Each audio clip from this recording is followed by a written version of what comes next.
Here we are at percent yield. So remember that when you're talking about a percent, you are talking about a percent is going to be the part over the total times 100%. And in these particular problems, they are going to give you the part. This part here will be given. They're going to give you the part. You are going to have to calculate the total, what you should get. So again, sometimes in percent yield circles, this is called the percent yield is your actual divided by the theoretical. So this here is what you should have gotten, and this here is what you did get. And in these problems, they're always going to give you the did, because it's going to be a number that doesn't make mathematical logic, right? They're just going to have to give you a number for that. The shoulda, the theoretical, you are going to be able to calculate, and you're going to be able to figure those things out. So what have we got? It says in this problem, so again, what have we got here? We've got the real world, and then down here we've got the moles. It says I've got 18.9 grams of this, and oh, excess, wonderful. So this is no longer a limiting reagent. So this is not a limiting reagent problem. This one's easy. So that's excess, and it says I produced 7.5 grams of B2H6, and I want to know what the percent yield of that is. Well, which of these numbers do I use?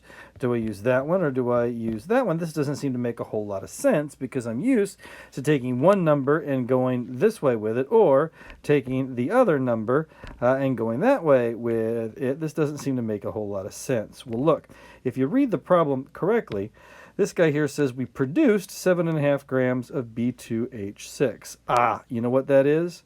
That's the actual here. That's what you did get.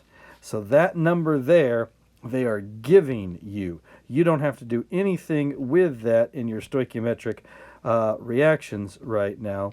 That is going to be down here as far as our percent yield is concerned. You can just go ahead and put 7.5 grams in for the top part, because that's what you did get. So now it has become a simple matter of getting the number down here, which is the number that you should have gotten.